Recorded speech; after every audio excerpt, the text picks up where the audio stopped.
Gente, o caso do Diddy só fica pior a cada dia que passa. Isso porque as notícias sobre o rapper não revelam só a podridão dele em si, mas também do ambiente que o cercava e das pessoas que se relacionavam com ele. Em abril desse ano, eu fiz 2 vídeos sobre o caso do Diddy aqui no canal, falando sobre as primeiras denúncias que vieram a público, feitas ainda em 2023, e explicando por que a casa dele estava sendo invadida pela Homeland Security, divisão da polícia americana que lida diretamente com casos de ameaça à segurança do país, como terrorismo, espionagem e tráfico humano. Na época dos meus vídeos, o Diddy ainda não tinha sido levado à justiça. A gente tinha essas acusações e a gente sabia que estava rolando uma investigação poderosa nos Estados Unidos. Pois muito que bem, a bomba explodiu na semana passada. O magnata da indústria do entretenimento foi preso, acusado, entre muitas coisas, de tráfico sexual, associação ilícita e incitação à prostituição.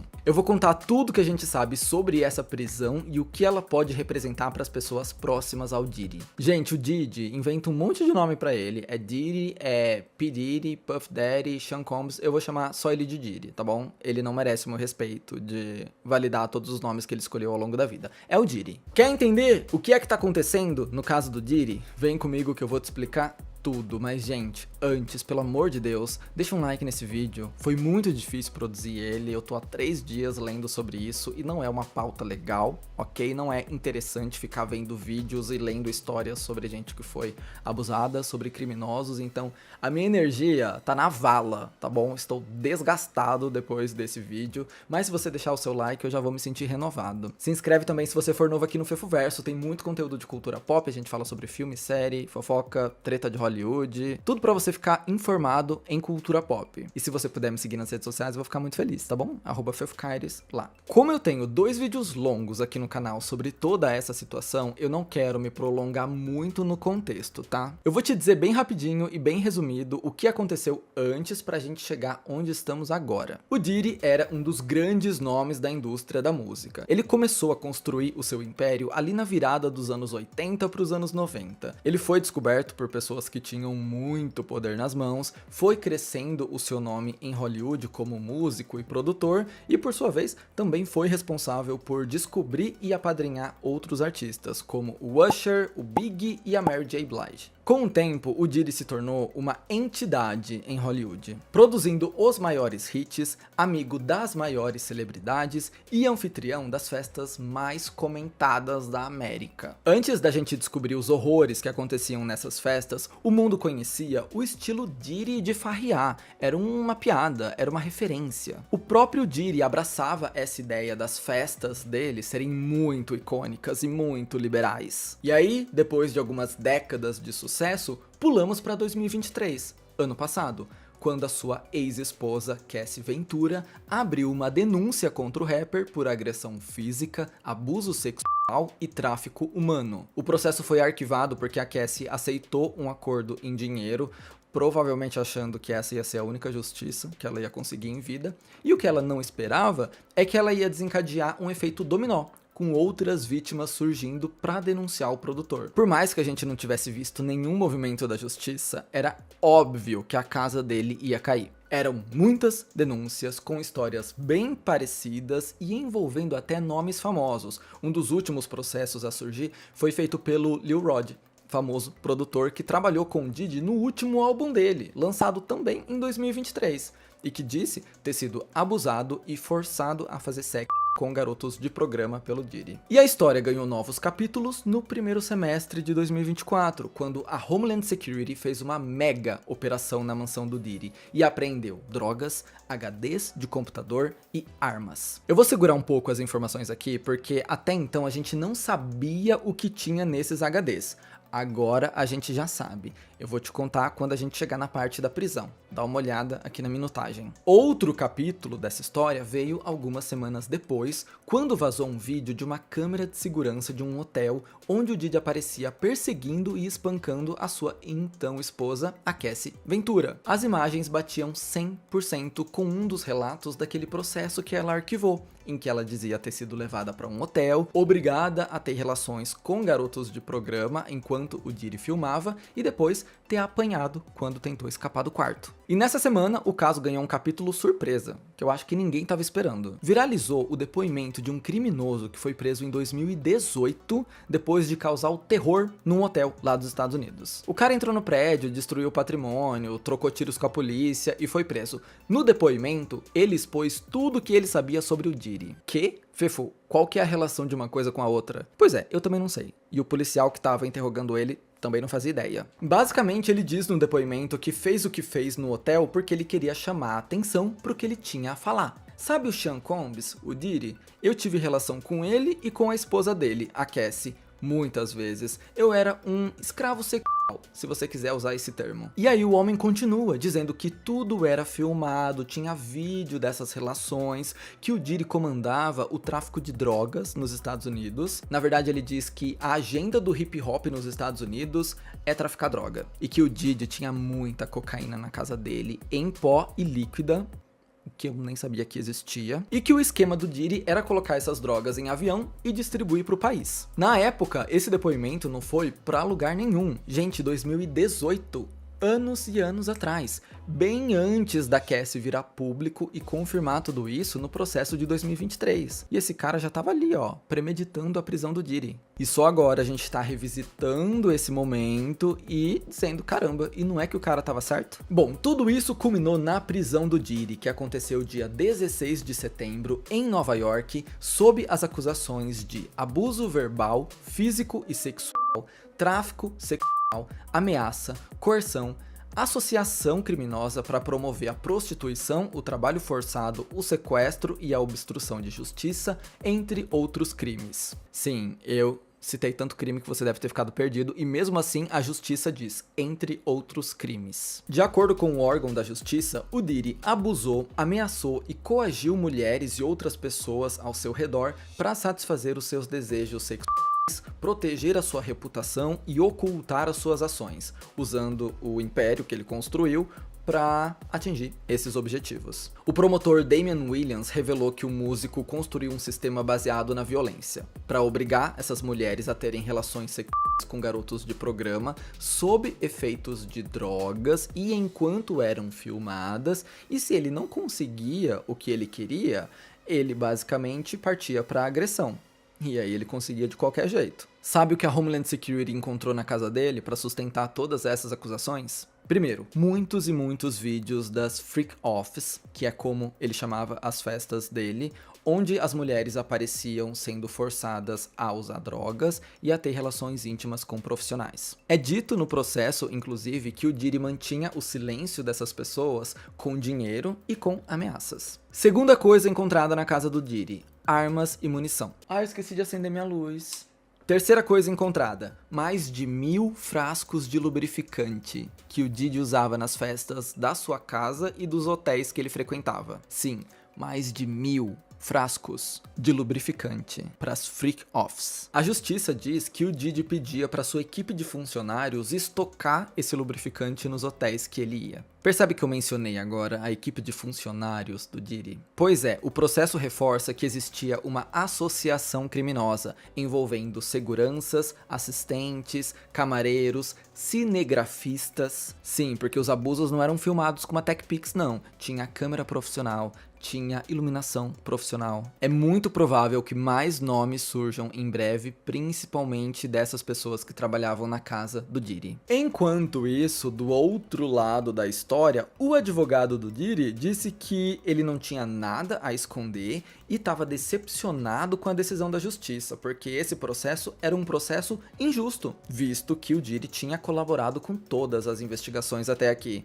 Ele até se mudou para Nova York uma semana antes da prisão, para ficar mais perto ali e fazer a justiça acontecer. Que engraçado o Diddy dizer que estava colaborando com a justiça, sendo que nos últimos meses ele só negou todas as acusações e disse que as pessoas estão atrás do dinheiro dele. Tudo que estavam falando, todas as denúncias, era um esquema para tirar a fortuna dele. Mas agora ele tá se pintando como o bom moço. Só para você saber, a imprensa tá especulando que caso ele seja culpado dessas acusações, é bem provável que ele pegue uma pena perpétua. O TMZ informou que numa tentativa de ficar em liberdade até o seu julgamento, que não tem data para acontecer, ele teria oferecido 50 milhões de dólares. Mas o juiz negou esse pedido de fiança e disse que o medo não é nem o Diddy fugir do país, mas sim ele adulterar o depoimento das testemunhas, porque já chegou na justiça que antes de ser preso, o Diddy tentou contato com as testemunhas do caso. Ou seja, mais um tempinho livre, ele ia mexer os pauzinhos para conseguir se livrar, seja chantageando as testemunhas ou obstruindo a justiça, com os contatinhos que ele tinha lá na polícia.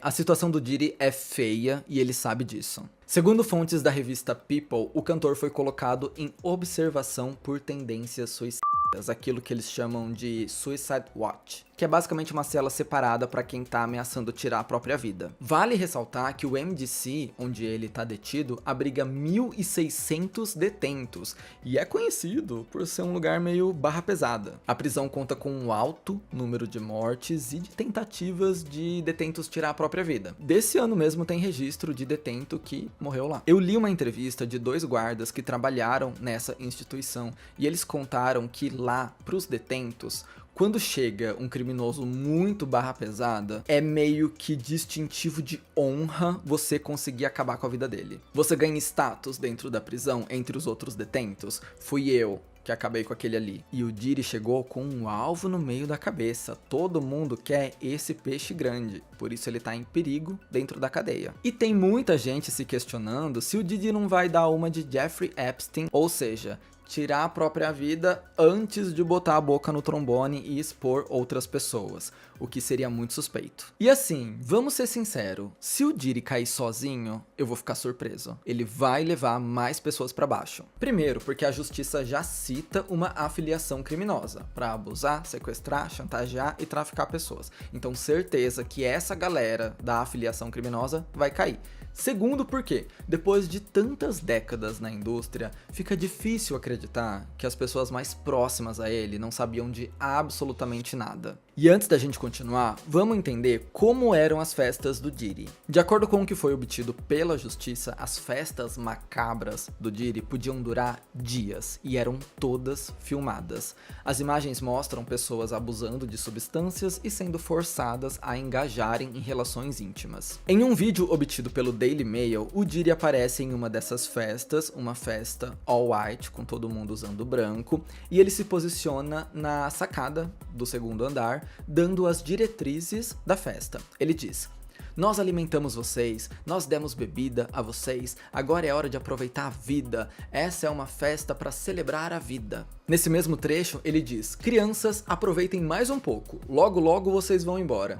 Desculpa, mas essa é uma festa para adultos. Quando vocês crescerem, vocês vão querer vir aqui." Essas White Party do Diddy eram bem famosas. Muitas celebridades participaram delas ao longo dos anos. Eu não tenho minutos o suficiente para te dizer o nome dessas pessoas, mas só para você ter uma ideia de como ia do cinema à música, aqui tem alguns. Leonardo DiCaprio, Sarah Jessica Parker, Madonna, Jay-Z, Beyoncé, Kanye West, as Kardashians, Mariah Carey, Ashton Kutcher, Aretha Franklin, Usher, Post Malone, Machine Gun Kelly, Fergie, Cardi B, Halsey, Drake, Oprah, Alicia Keys, Mark Wahlberg. Preciso mesmo continuar? Já deu pra pegar, que é todo mundo.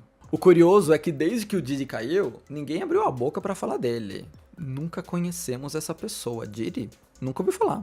Nunca frequentei. Quem é? E eu sei que vocês querem saber quem de fato tem relação com o Diddy, quem de fato pode cair agora, mas antes, eu preciso deixar uma coisa bem clara aqui. É legal ver todas as teorias da conspiração, imaginar quem pode cair agora, mas a gente precisa manter um pezinho na realidade. Tem muita teoria maluca surgindo por aí, muita história sem nenhuma base, fonte, vindo tico-teco, e a gente precisa manter um pé na sensatez, só pra gente não sair atirando pra todos os lados. Esse é um caso muito sério. Olha o tanto de vítima que esse cara fez.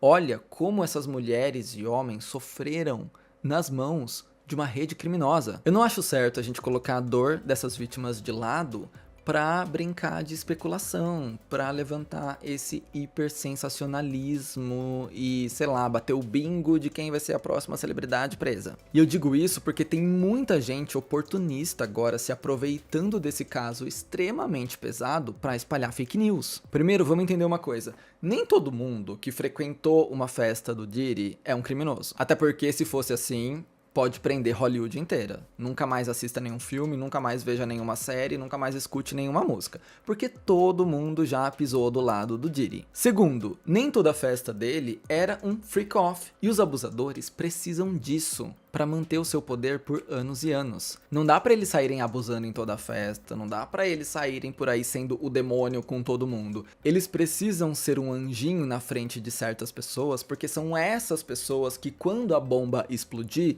vão pra mídia e vão falar: o Diddy? Jamais. Não, ele nunca machucaria uma mosca. O Ray J, inclusive, deu uma entrevista essa semana dizendo isso, que já foi em várias festas do Diddy e que nunca viu absolutamente nada. Outra coisa, o Diddy era o responsável pelo after party de várias premiações em Hollywood. Ele fazia o after party do VMA, do Grammy, do Met Gala. Não dá pra pegar uma foto de uma celebridade com o Diddy num after party do Met Gala, que a Vogue tava cobrindo, tem repórter e fotógrafo da Vogue lá dentro, e dizer: meu Deus, essa pessoa numa festa com o Diddy, não acredito, ela também participava dos crimes. A gente tem que fazer uma interpretação um pouco mais cuidadosa aqui, pra não sair incriminando gente que não tem nada a ver com a história. Como eu te disse, muitas dessas festas mais públicas, mais frequentadas por celebridade, tinham cobertura da Vogue, da People, disso, daquilo, tem foto profissional, tem matéria em revista de moda. Eu arrisco dizer que as festas mais perigosas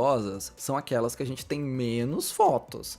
Essas sim a gente tem que se preocupar. Só quis deixar isso bem claro aqui porque a internet entrou numa onda meio irresponsável de sair culpando todo mundo. E não é nem sobre defender artistas aqui, porque eu não coloco minha mão no fogo por ninguém. Mas entre não colocar minha mão no fogo e acusar a pessoa de ser uma criminosa, tem um salto muito grande.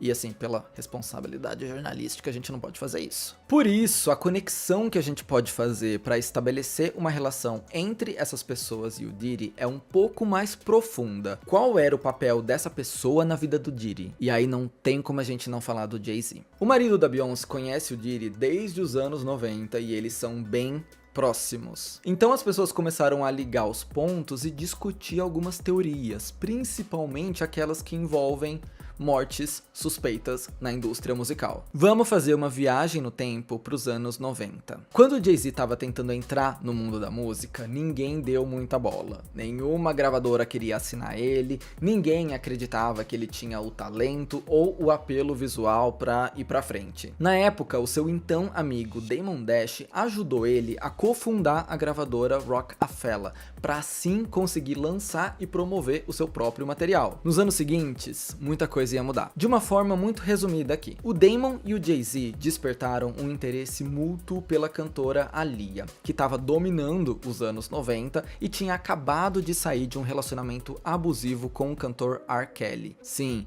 o R. Kelly, que hoje tá preso por ser um criminoso, pedo, ele foi casado com a Aaliyah e se relacionava com ela desde que ela tinha, sei lá, 13 anos. Um horror. A promessa do R&B, embora mantivesse uma boa relação com ambos, escolheu o Damon Dash como seu par romântico. Para o Damon, a Aaliyah confidenciava tudo que ela tinha sofrido nas mãos do R. Kelly.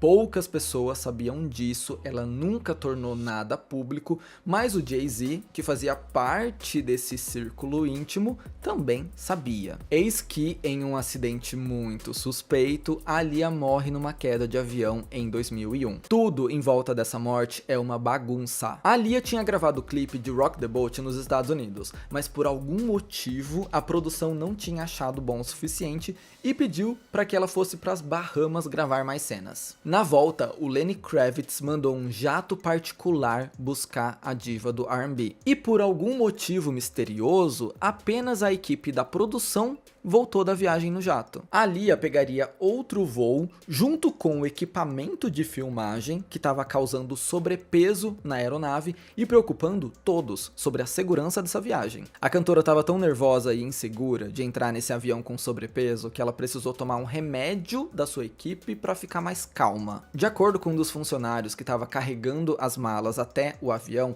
a Lia teria entrado na nave desacordada depois de tomar esse remédio, depois de tomar esse coquetel que a equipe dela deu para ela. Resumindo, ela nem queria ir para as Bahamas, ela foi porque a equipe pediu por mais cenas, ela não voltou no avião que tinha que voltar, ela estava com medo de voar e precisou entrar na nave dopada. Por causa do sobrepeso, o avião caiu logo que decolou. E o mundo perdeu a nova promessa do R&B. A causa da morte foi o desbalanceamento de peso na nave e a polícia também identificou sinais de álcool e cocaína no sangue do piloto. Como essas foram as causas oficiais do acidente, ninguém nunca investigou o porquê dela tá nesse avião e não no outro. O ponto é, fica comigo. Pouco depois dessa tragédia, o Jay-Z se afasta de um ainda enlutado Damon Dash e começa a trabalhar, sabe com quem?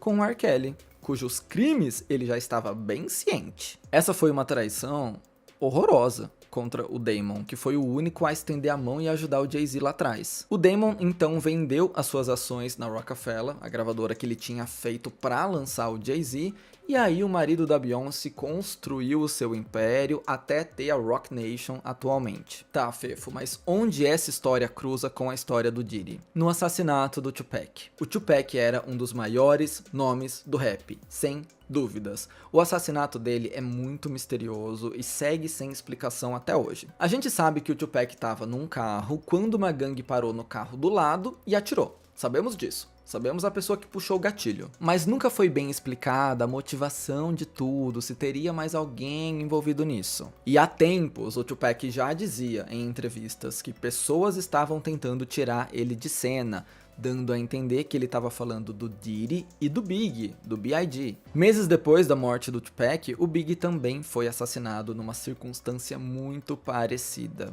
De repente, os dois ex-amigos, rivais, grandes nomes do hip hop estavam fora de cena. Aí surge um nome despontando na corrida pela coroa do novo hip hop: o Jay-Z. Agora, ligando os pontos, as pessoas começaram a perceber que talvez tudo esteja relacionado. As mortes suspeitas nos anos 90, as pessoas que se beneficiaram com isso, etc, etc, etc. Será que o Jay-Z sabia de todos os podres do Diddy e era cúmplice na história porque ele também se beneficiava disso? Não sei, mas é por isso que tem muita gente dizendo que depois do Diddy, o próximo a cair vai ser o Jay-Z. O Jay-Z teve uma relação muito próxima com o R. Kelly e com o Diddy.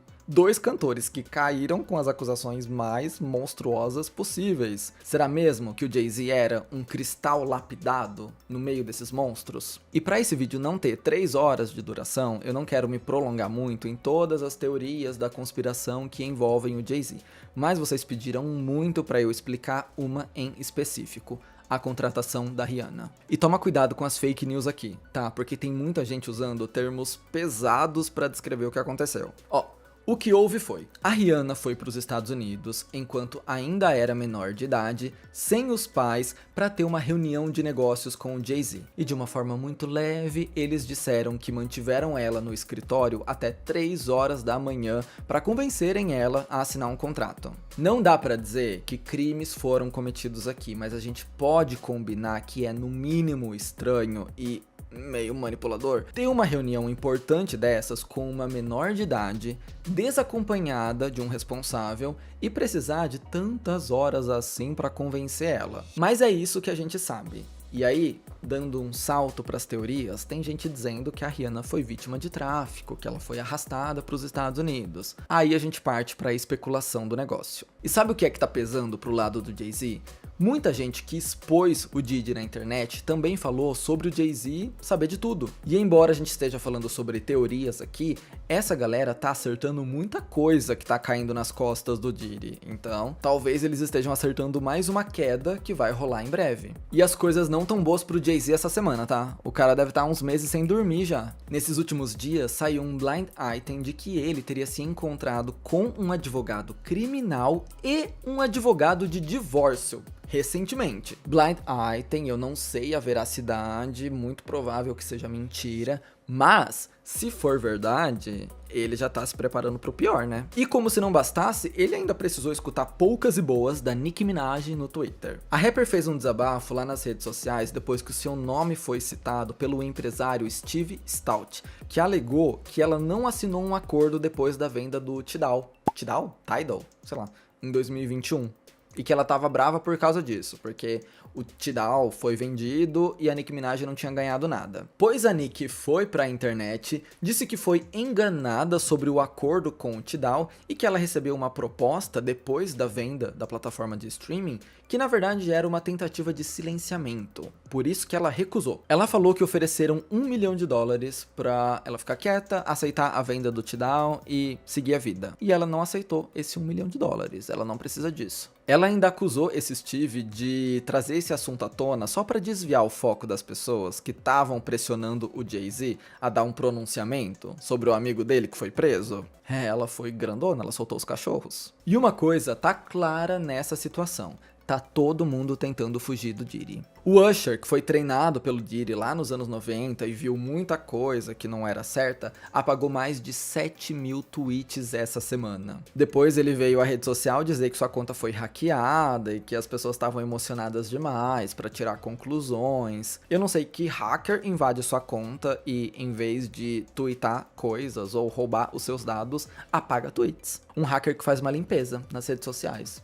Ok. Mas é isso, agora que a casa caiu pro Diddy, a internet tá numa caça às bruxas contra todo mundo que já deu um bom dia pra esse homem. As celebridades estão com medo de que possa surgir alguma coisa contra elas. E mais uma vez fica aquele alerta para você fazer o discernimento do que é real e do que não é. Por exemplo, tem viralizado alguns artigos dizendo que a Pink também apagou seus tweets por estar com medo de ser vinculada ao caso do Diddy. Mas assim, a gente nem tem evidência dessa relação entre Pink e Diddy, e os fãs disseram que a Pink apaga os seus tweets há muito tempo, desde antes de toda essa história. Então talvez a internet esteja começando a caçar pelo em ovo. Outra coisa, a Megan Fox apagou tudo do seu Instagram recentemente, e aí tem post na internet dizendo: não me surpreende a Megan estar fugindo também, sempre achei ela muito estranha e agora ela está apagando suas evidências na internet, sendo que a Megan Fox apaga o Instagram dela todo mês e volta no mês seguinte, literalmente. Então eu acho que a gente precisa fazer algumas ressalvas na história. E é bom a gente tomar cuidado e maneirar nas teorias da conspiração, porque como eu te disse, tem gente oportunista nisso. Acredite se quiser, quem tá usando todo esse caso a seu favor é o Donald Trump.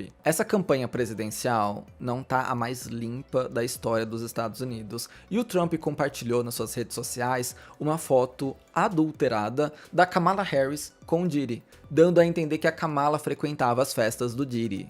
Gente, onde chegamos? A imagem não é real, a Kamala tá com um apresentador de TV na foto, e assim, quem tem 200 fotos com o Diddy é o Donald Trump. Qual que é o sentido dele acusar a Kamala com uma foto falsa, sendo que ele tem 1 milhão de fotos? Gente, não entendi essa. E de fato, os dois candidatos já interagiram com o Diddy de forma pública. Primeiro porque em 2020 o Diddy fez uma ação na época da pandemia, e aí a Kamala agradeceu ele publicamente. E o próprio Trump já disse no programa do Jimmy Kimmel que o Diddy era amigo dele, e ele usou a palavra amigo. Então, sei lá. É por isso que eu digo que tem muita gente se aproveitando de um caso sério, de vítimas que ainda não viram justiça, para fazer marketing pessoal, ou para difamar alguém que sempre teve algo contra. E só pra gente concluir, outra teoria que tá dividindo a internet tem relação com a ex-esposa do Diddy, a Kim Porter. Lembra que em volta do Diddy tem muitas mortes suspeitas? Pois é, ele e a Kim tiveram uma relação de idas e vindas por muitos anos até finalmente se divorciarem em 2007. A Kim era secretária da gravadora que descobriu o Diddy. Lá atrás, ela estava com ele desde o começo, acompanhou tudo o que aconteceu na vida do rapper. E supostamente, a Kim Porter estava escrevendo um livro das suas memórias. Processo criativo que foi interrompido em 2018, quando ela faleceu por uma pneumonia não tratada. Uma mulher saudável, de 40 e poucos anos, com dinheiro, falecendo por pneumonia em pleno 2018? Que estranho, né? Pois é, agora parece que o livro de memórias vai ser lançado por meio do seu melhor amigo, que coletou os primeiros rascunhos dela antes de morrer. No livro, que é coescrito por esse amigo, a Kim expõe todos os podres do Diddy e ainda confirma algumas teorias antigas da internet, incluindo o abuso que ele teria praticado no Justin Bieber. Eu falo mais sobre isso no primeiro vídeo, sobre o caso. A questão é, como esse livro é coescrito por esse amigo, a gente não sabe exatamente o que de fato saiu da Kim Porter e o que foi colocado ali por outra pessoa. Então a credibilidade dessas acusações está um pouco incerta agora. Assim como a teoria de que a Kim Porter foi silenciada para não lançar esse livro. Esse é um anexo a toda essa treta, é uma coisa que está orbitando a polêmica, mas ainda não tomou forma, porque são muitas dúvidas. Mas de forma geral, é isso. Esse é um mega resumo de tudo que tá acontecendo com o Diddy, por que o nome do Jay-Z foi trazido à tona, por que tem gente falando que ele é o próximo a cair, e sei lá, é isso. Meu Deus, eu não aguento mais. Deixa eu só jogar esse vídeo pra vocês, porque já tô no meu limite. Mas é isso, a gente vai ter que esperar os novos desdobramentos, com certeza mais nomes vão surgir e vamos se preparar pro pior. Talvez a sua celebridade querida esteja envolvida no caso mais horroroso da história de Hollywood. É uma coisa que só o tempo vai dizer. A justiça deve estar correndo atrás disso. Demorou um bom tempo pra chegar no Diddy e, dependendo do poder da pessoa, pode demorar um pouco mais pra chegar nela, mas vai chegar. Vai chegar nessa galera e a gente vai estar aqui pra cobrir, pra falar tudo sobre. Eu espero que você tenha gostado desse resumo. Se você gostou, deixa um like nesse vídeo, se inscreve aqui no Fefoverso, me ajuda demais. Se puder me seguir nas redes sociais, vou ficar muito feliz e a gente se vê no meu próximo vídeo, tá bom? Tchau, tchau.